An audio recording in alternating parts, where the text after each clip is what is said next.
Scarlatti is like a toccata, which is sort of a light finger piece with lots of finger patterns. And so those are three different examples of music written by people all born the same year. So I'll start with those.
two pieces I chose. The first one, the rondo, is an example of not only just the improvisatory style of Mozart, that they would be given a theme and then play it in different keys, right hand, left hand, major, minor. So it shows this improvisatory style, but it's also kind of a good example of appropriate, a pleasing Mozart that doesn't offend. It's not necessarily deeply moving, but it's just beautiful and elegant. And the fantasy is the kind of the other side of the later part of Mozart, where it was okay to start getting kind of emotional, the storm and strife period, and also anxiety and the emotions that they didn't really want to feel for a long time. They started to feel those, and it started to be demonstrated in the composition of the time. And at the very end, the fantasy starts in D minor, but it ends in D major. So the rondo and the fantasy make a nice little D major sandwich with some D minor peanut butter and jelly in the middle. And some really tricky page turns. So I have an unusual, I try to arrange the music well so there's not too abrupt a page turn.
next two pieces,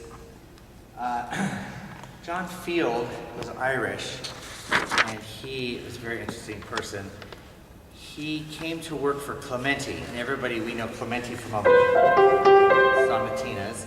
And Clementi was a publisher, a composer, and a piano salesman. And he needed someone to help him sell his pianos. So he found John Field, and John Field needed a job, and Clementi was a capitalist, and Clementi wanted to make money, and so John Field was to demonstrate Clementi's pianos, but only to demonstrate his pianos with Clementi's music. And so after his shifts, he would go into the back and he would write his own pieces. And he was a little more experimental than Clementi and foreseeing, and wrote a set of beautiful nocturnes. And took the nocturnes and went to London and concertized in London, this is as I understand it, and had a career there that went very well for several years, played his music, people loved it. The more money he made, the more he could buy alcohol, and he really liked to drink. So he drank a lot and couldn't even get out of London and had to borrow money from Clementi to get back and beg for his job. Clementi said, come on back, you can work it off and sell pianos for me again. And he died tragically of alcoholism. So that's a sad story about John Field, but Chopin must have gotten a hold of John Field's nocturnes and thought, wow, there's really something here. So we know nocturnes as from Chopin. So I'm playing one of John Field's nocturnes, And then after that, I'll play one of the more famous Chopin nocturnes, so you can kind of hear the similarity.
And so, around the turn of the century, actually more than before the turn of the century, there was a practice of pianists giving a concert sort of like what I'm doing, and then at the end often they would take a popular song of the time, for example, Downton Abbey, and they would do some kind of incredible, or the SpongeBob theme, or whatever the students loved at the time, or people loved, and they would do a huge complicated transcription of that to kind of please the audience. And so this last piece, this was a very popular song at the time, a vocal song by George Gershwin, who wrote the Rhapsody in Blue. And Percy Granger, Australian, New Zealand, kind of an eccentric guy who did these marvelous transcriptions, sort of maybe Liberace-esque kind of transcription. So this is The Man I Love.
when I was your age, I wanted to have some fun, and the movie The Sting came out, and I got all into ragtime music, so I learned this ragtime music.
aren't done. Someone else has to play. Bravo, John. Yes. Bravo, John. Wonderful. Oh, perfect time. Oh, what? Who's playing now? Are you gonna play? My turn? Sure. No, I'm sorry. Or Kelly? Is Kelly gonna? It's in the rain. Do we have the music? Do we need it? Could you bring it?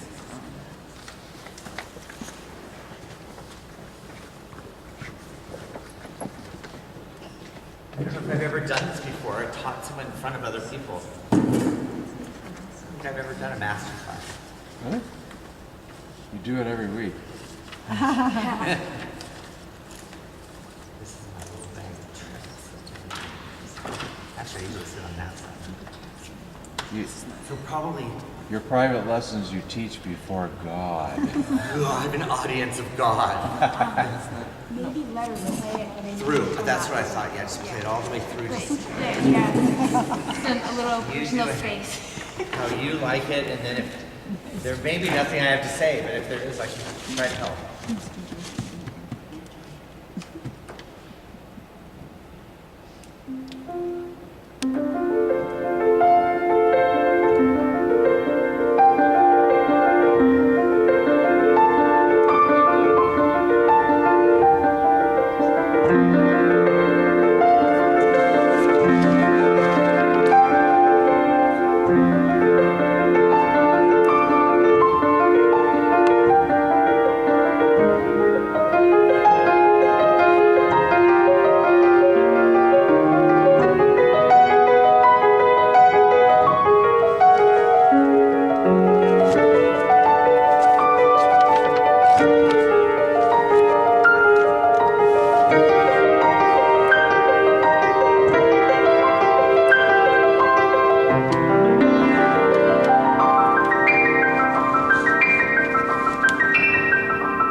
Megan, I know you may have had it before I did, or my teacher Edith had a file at her house, and it was called Student Emergencies. And it meant if a student forgot music, or if she felt like they were ready to quit piano, she would pull out a piece like Fountains in the Rain to get them kind of hooked back in. What do you think about that? It's kind of neat. Good, it's beautiful. So, at the beginning, did you mean to use the unicorda pedal and you forgot, or? I think it's good to start at the beginning with that left foot pedal down for the first iteration of it or so. Do you want to try it? So it.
a good girl. You count everything out, right?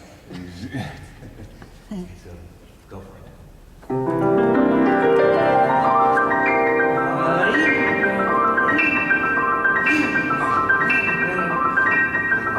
Coming down. Get ready for this. 3 up from the bottom. Pedal down, keyboard. And then the regular C. Good. Can you do it again and give us a bigger C when you do it? What is that? So it's this. Maybe get a little more C. That was great, though. Wasn't that better? That's the fountain in the rain. Okay. Good. Look at the C. Even while these are here, look over there. So you're ready for it.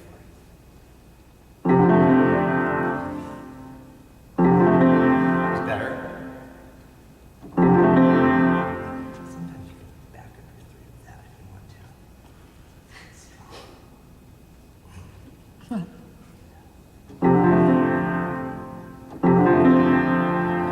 So relaxed and tense on the C.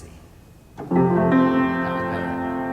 It's just a different sound, you know what I mean? So, well, you can start there. Do you like that A part there?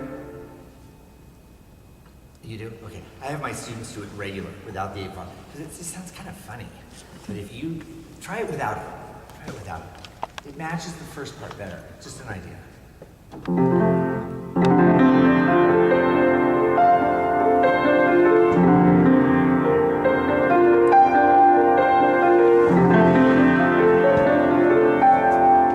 I know it's hard to change. It's hard to change it.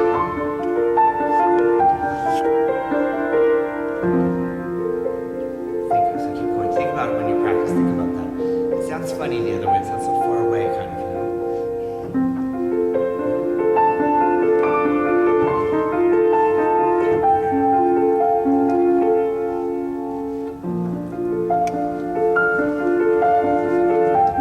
you do an extra one? Do one here. Yeah, no, the G, sorry.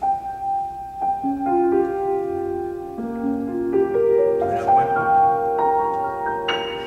Go all the way up. Do it again. Try it. It matches these better. It's pretty.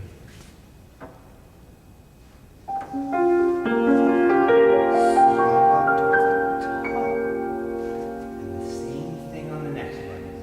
Where we okay. Go ahead.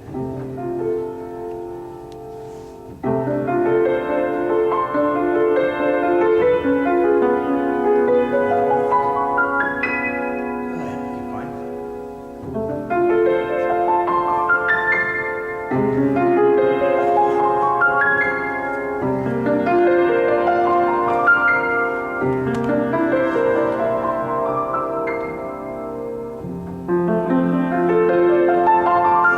Faster and louder, faster and louder, faster and louder. I do it, and then come down and do your goodie.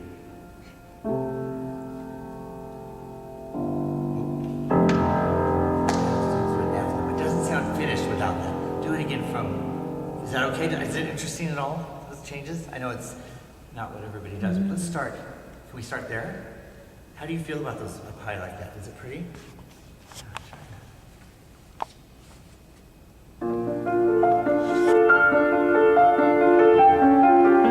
That is.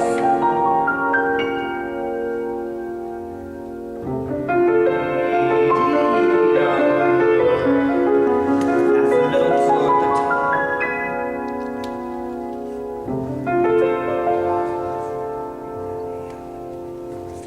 Yeah, see that slash? Yeah, there's the melody.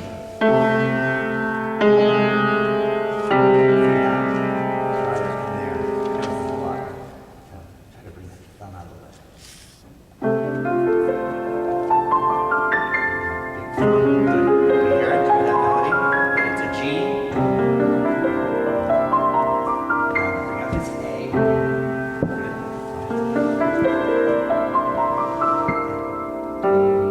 And then that's what I have my students do. I'll do it at the very good little G because watch this. Let me show you what I was listening. I was like, it just doesn't sound right. So,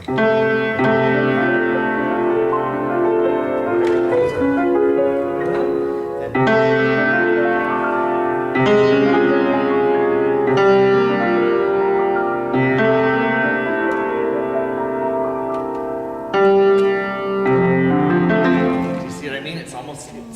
resolves.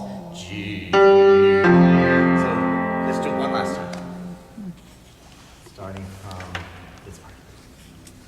And when you see sometimes you start slow, fast in the middle, and slow at the end.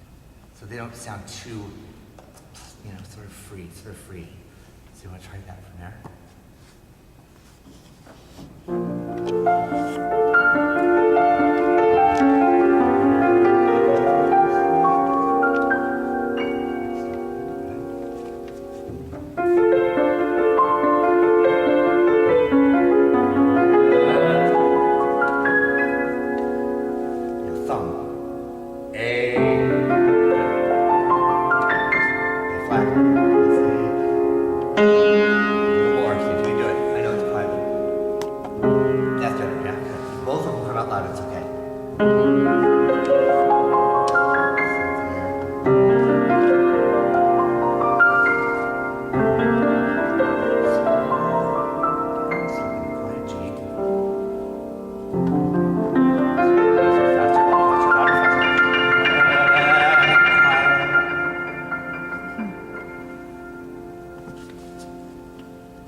Do you see it? You could do it with your left hand, but it looks more dramatic to do it with your right hand. Nobody would ever know the difference.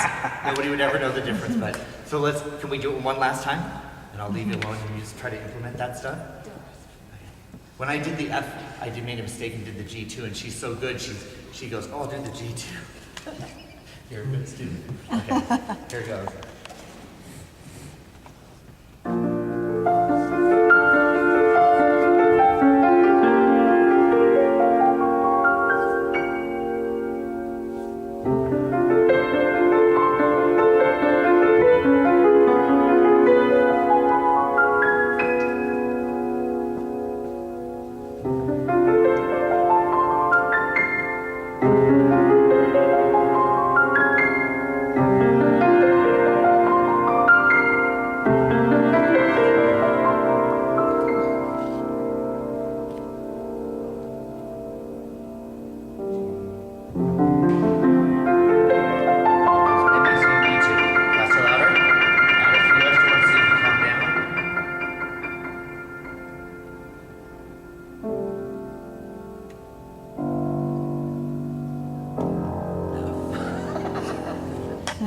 Good job. Good.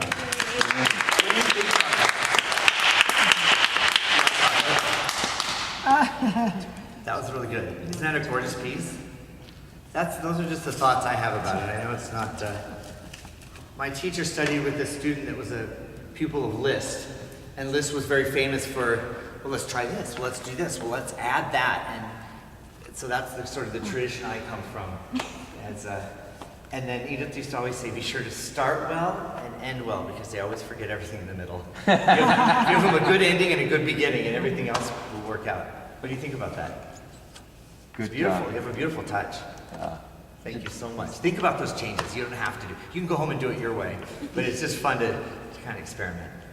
What do you think? Thank you so much. Good job, Really Kelly. good.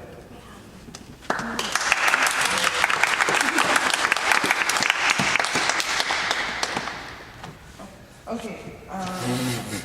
Do you have